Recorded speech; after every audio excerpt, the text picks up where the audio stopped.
Good morning, my dear students. So I am Kedarnath.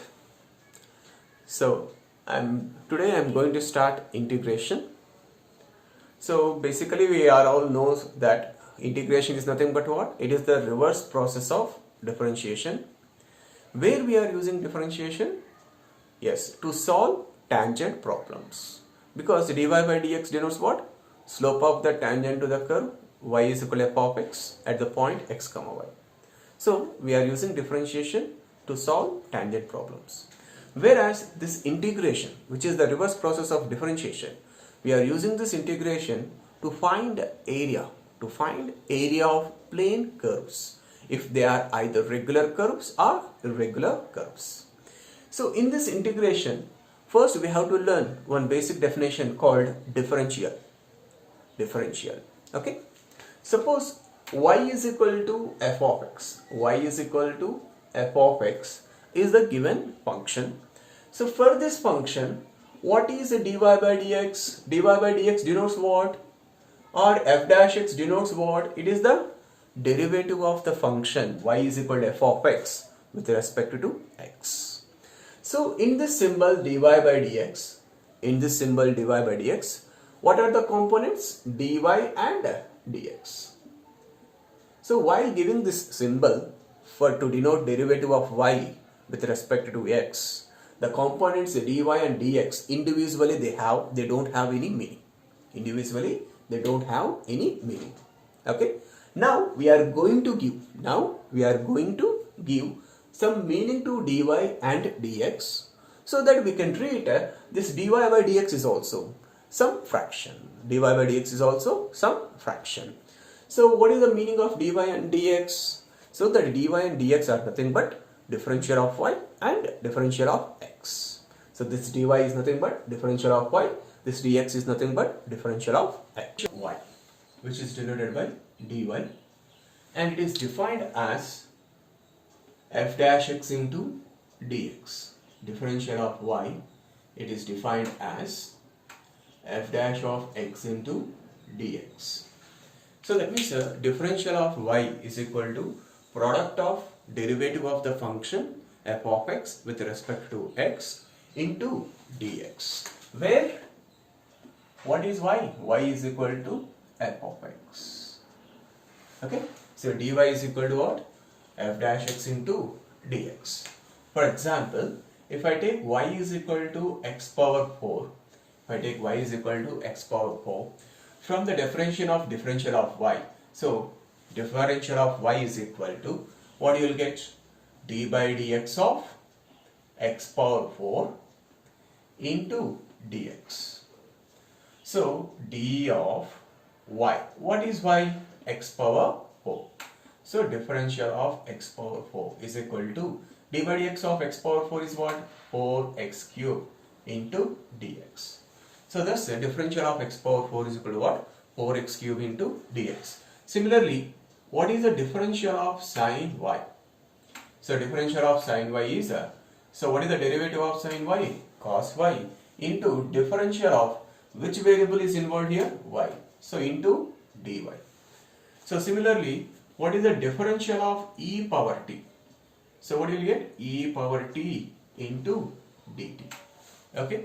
So suppose the differential of cot theta. So cot theta derivative minus cosecant square theta into d. Okay. So this is the basic for integration. Okay. Now I am entering into the topic. Integration. So what is integration? So integration is nothing but it is the inverse process of differentiation, or it is also called antiderivative, or it is also called primitive. Antiderivative, next inverse process of differentiation, or primitive, are one and only same, are all nothing but what? Integration. Okay. So that means derivative of sin x is what? Derivative of sin x with respect to x, it is cos x. It is what? Cos x. So automatically integral of cos x with respect to x becomes what? Sin x. So in general, if I consider d by dx of f of x, that means derivative of f of x with respect to x is g of x, or this can also be written as differential of f of x is equal to g of x into dx. Okay, that means if the derivative of f of x with respect to x is g of x, or differential of f of x is what? G of x into dx, then integral of g of x dx or integral of g of x with respect to x, it is nothing but f of x. It is nothing but what? F of x. And remember here one thing, whenever d by dx of f of x is g of x, d by dx of f of x is g of x, then d by dx of f of x plus c, d by dx of f of x plus c, it is also what? G of x only. No? Here what is c? C denotes constant. C is what? Some real constant. See here, d by dx of f of x is what? G of x. D by dx of constant is nothing but what? 0. So if d by dx of f of x is g of x, then d by dx of f of x plus c, it is also g of x. Here c may be any constant because d by dx of constant is what? 0. So that means if d by dx of f of x plus c is equal to g of x, then integral of g of x into dx or integral of g of x with respect to x becomes f of x plus c. Okay, so that means what is the integration? So integration, it is nothing but it is the actual procedure of finding a function whose derivative or whose differential is known. So integration is nothing but what? It is the actual procedure of finding a function whose derivative or whose differential of the function is known. Okay. Now in this statement, okay, what is this symbol? That symbol is nothing but it is the sign of integration. So sign of integration. So actually integration is nothing but sum. Integration is nothing but sum.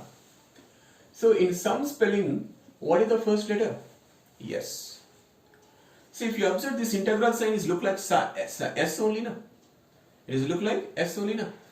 So in differentiation we are using what? D symbol, because differentiation D is the first letter. So integration is nothing but sum. So in sum spelling, what is the first letter? S. See, if you observe, this integral symbol is look like what? S only. So if you n-logated this S symbol, you will get this sign of integration. Okay. Now this is the function. This is the g of x is the function we are integrating. Okay. So the function which is to be integrated. So that function is called integrand.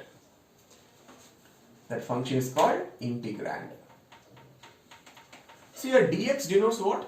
Differential of x, and this dx denotes that we are integrating that particular integrand function with respect to this variable. Here what is the variable? X. That means we are integrating this g of x with respect to x. Like in dy dx of f of x plus c, what is the meaning of dx? Dx denotes what? We are differentiating this function with respect to what? S. With respect to what? X. In the same way, here this dx symbol denotes what? We are integrating this function with respect to x. For example, if I write integral of sin y into dy, that means we are integrating sin y with respect to which variable? Y. Suppose if I write integral of e power t into dt, that means we are integrating this function with respect to what? T. Okay. So this dx denotes what? Differential of x, and this dx gives what? We are integrating given function, this function with respect to this variable. Which variable? X. Okay. Now this is what? F of x. After integrating we got this result. So this resultant function is called integral. What we call? Integral.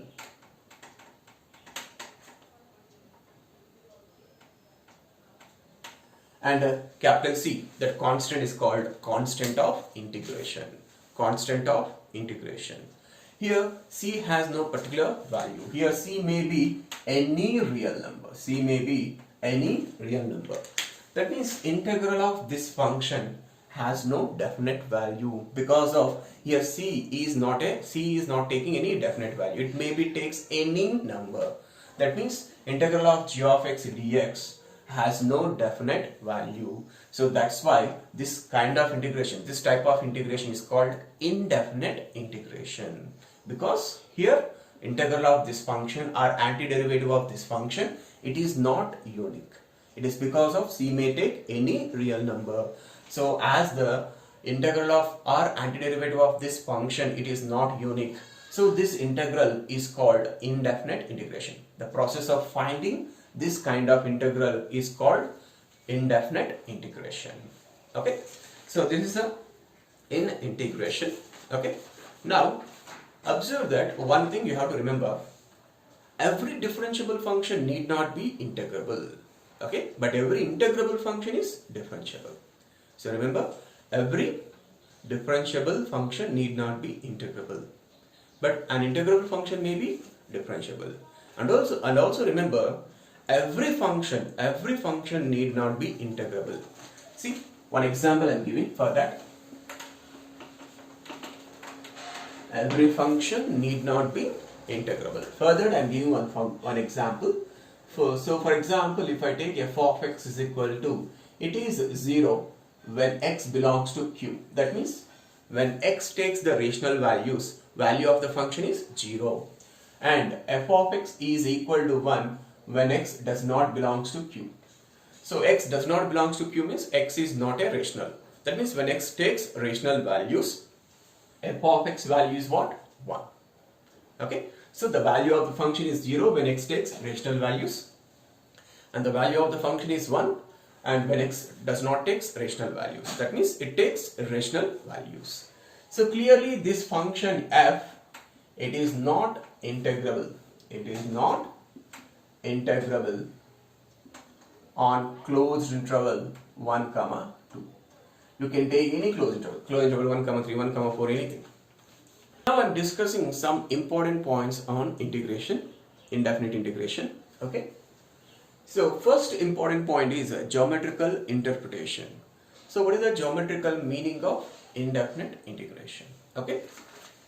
Indefinite integration of a function. Okay. So suppose let y is equal to integral 2x into dx. So clearly derivative of x square is 2x. Derivative of x square plus c is also 2x, where c is a constant. Then automatically integral of 2x dx becomes what? X square plus c. So here c may be any real number. So what is c here? Constant of integration. Okay. Now here c may take any real number. Now suppose if I take c value 0. C value 0. So what is the graph of y is equal to x square plus? So if I take c value 0, then y is equal to x square plus c becomes what? Y is equal to x square. So y is equal to x square is nothing but what? It is the upward parabola whose vertex at origin. Then the graph will be like this. So am I correct? It is the graph of y is equal to x square. Nothing but graph of y is equal to x square plus c when c is equal to 0. Okay. Now if I take c value 1, then what it become? Y is equal to x square plus 1. Now you know how to draw the graph of y is equal to x square. Then how we can draw y is equal to x square plus 1? So just shifting this graph 1 unit above the x-axis. Okay. Then you will get the graph of y is equal to x square plus 1. This is a graph y is equal to x square plus 1. Okay, that means this is the graph of y is equal to x square plus c when c is equal to 1. So what if c value minus 1? So if c value minus 1, then this equation becomes what? Y is equal to x square minus 1. That means we have to shift this y is equal to x square graph 1 unit below the x-axis. Then how will you get the graph? So this is the graph. So this is y is equal to x square minus 1. Similarly, if you want to find, if you want to draw the graph of this function for c is equal to minus 2, then we have to shift this graph 2 units below. then this becomes what? Y is equal to x square minus 2. Y is equal to x square minus 2. So similarly, if you want to find for c is equal to what is the graph, we have to shift this graph y is equal to x square graph 2 units above the x-axis, so that you will get y is equal to x square plus 2. So like that, if I draw was for c is equal to 3, 4 and 5, like that, how many graphs, how many parabolas are we are getting here? What you are getting here? Parabola only, na? Okay. So how many parabolas will you get? Infinitely many parabolas you are getting, na? For all these parabolas, what is the common point? Axis of the parabola is y-axis. Axis of the parabola is y-axis. Thus, y is equal to, that means y is equal to integral f of x into dx. Integral f of x into dx represents a family of curves. A family of curves. Okay. See, family of curves are particularly, we can say, family of parallel curves. Integral of f of x into dx denotes what? It represents a family of parallel curves. So how we can say they are parallel curves? See here, suppose say at x is equal to a, at x is equal to a, if I find the slope of the tangents, if I find the slope of the tangents to all these curves, it will be same. That means if you draw the tangents, so first I have drawn x is equal to a line. So this x is equal to a line intersect all the curves at some point, say. Okay.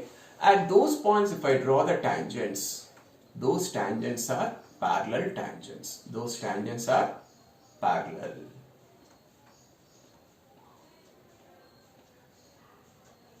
Okay.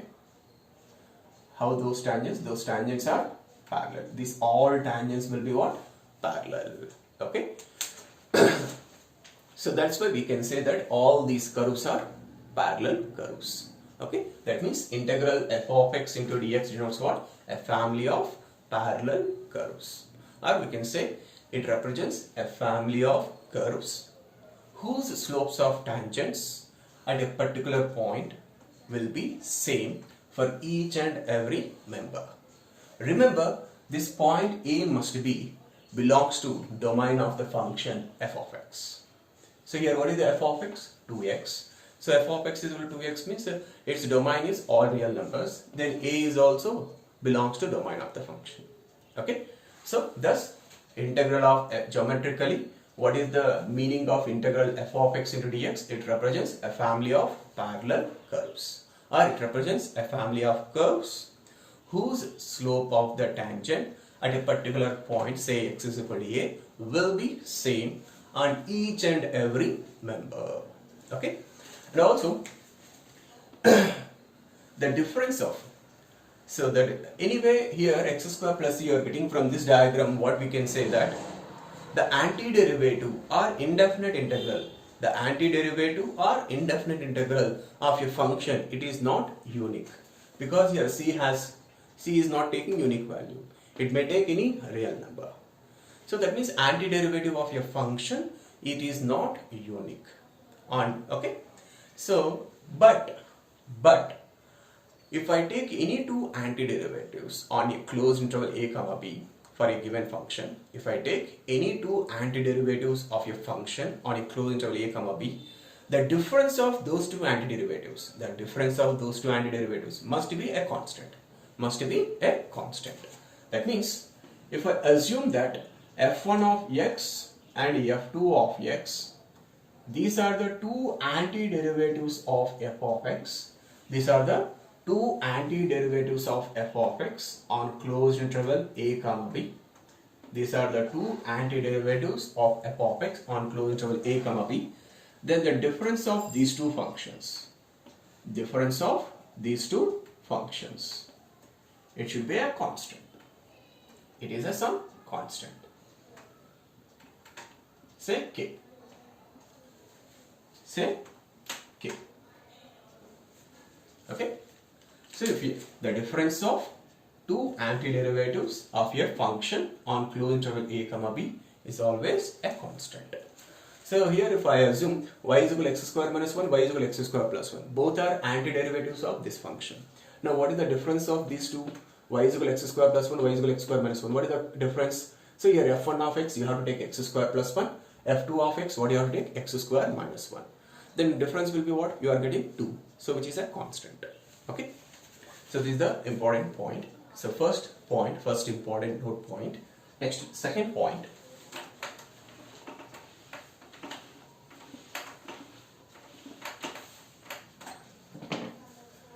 Second important point, the antiderivative of a continuous function is always differentiable function.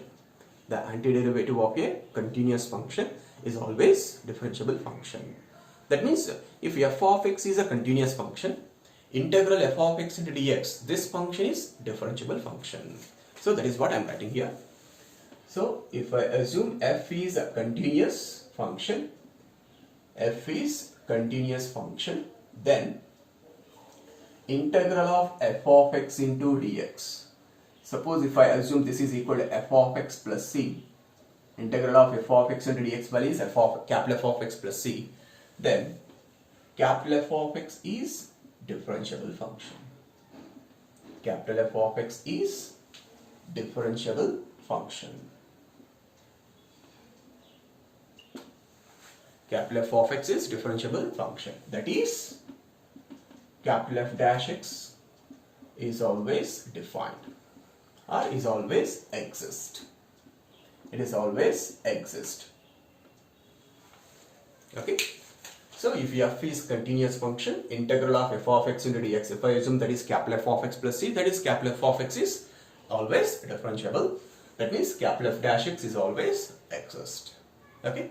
Next, this is the second important point.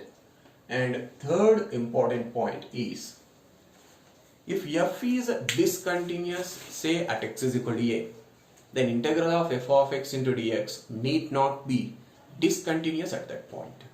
Suppose if f is discontinuous at x is equal to a, integral of f of x into dx need not be discontinuous at x is equal to a. So for that point, example, suppose if I take f of x is equal to x power minus 1 by 3, clearly it is discontinuous at x is equal to 0. So, but integral of f of x into dx, nothing but integral of x power minus 1 by 3 into dx, if you integrate, you will get minus 1 x power n formula, x power n plus 1 by n plus 1 formula. So what you will get? 3 by 2 into x power 2 by 3 now, plus c. So but this function, it is continuous at x is equal to 0. See here, f of x is equal to x power minus 1 by 3, nothing but 1 upon x power 1 by 3. 1 upon x power 1 by 3. 1 by x power 1 by 3 is not defined at x is equal to 0. Hence it is not continuous at x is equal to 0. But whereas, integral of f of x into dx, what you got? 3 by 2 into x power 2 by 3, which is clearly defined at 0 as well as continuous at x is equal to 0. Okay. So, if a given function is discontinuous at x is equal to a, its antiderivative need not be discontinuous at x is equal to a. This is the third important point. So next point.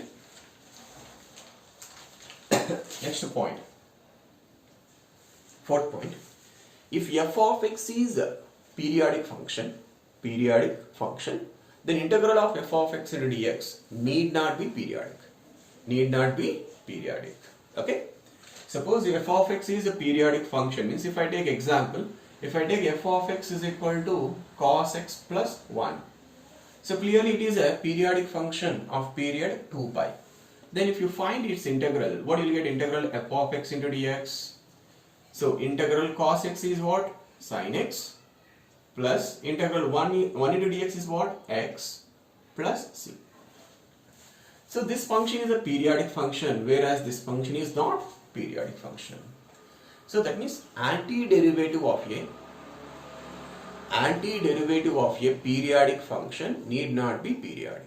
Antiderivative of a periodic function need not be periodic. Next important point.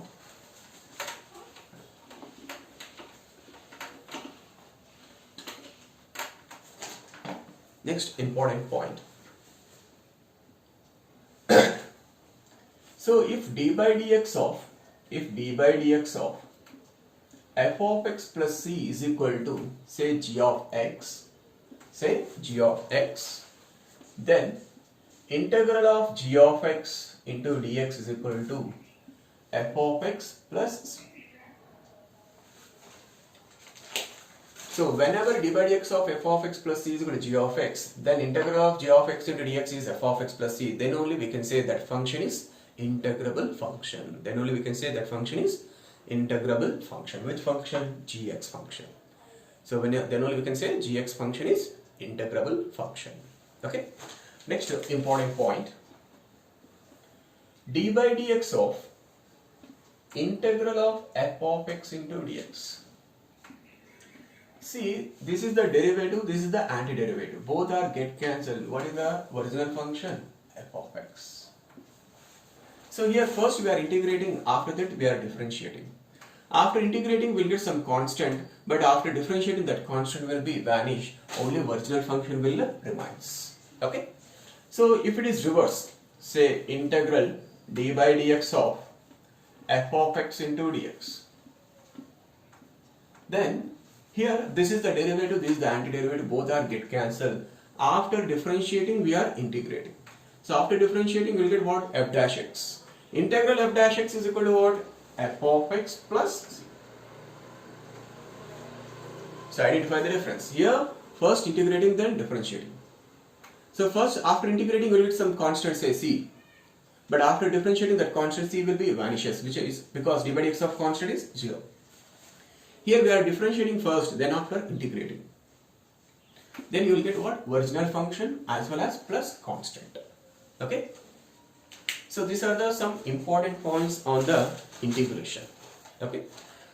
So next, so I am going to explain some standard integrals or loving integrals.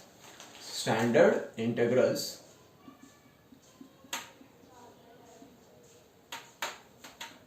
Standard integrals are loving integrals.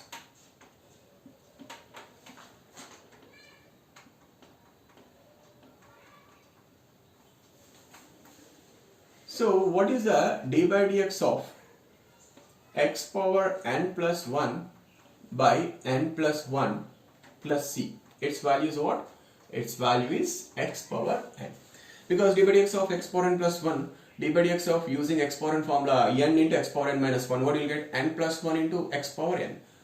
Denominator n plus 1, numerator n plus 1 get cancelled, and d by dx of constant is 0. So what is remaining? Only x power n is remaining. So from this what we can say? Integral of x power n into dx is equal to x power n plus 1 by n plus 1 plus c. So remember here n should be not equal to minus 1. N not equal to minus 1. Okay.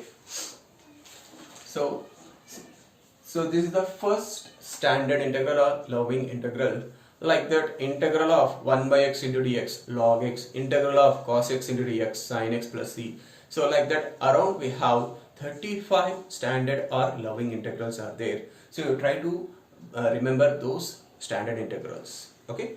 Now I am going to solve some problems which are not look like standard integrals, but we can convert them into standard integrals. They are not basically standard integrals like this. Okay. But we have to convert them into standard integrals or loving integrals. Okay.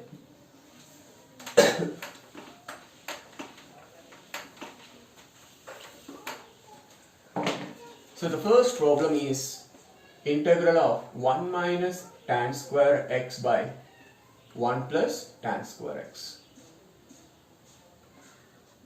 into dx. So here the integrand is what? 1 minus tan square x by 1 plus tan square x. It is not basically standard integral or loving integral. So we have to convert them into loving integral by doing some manipulations.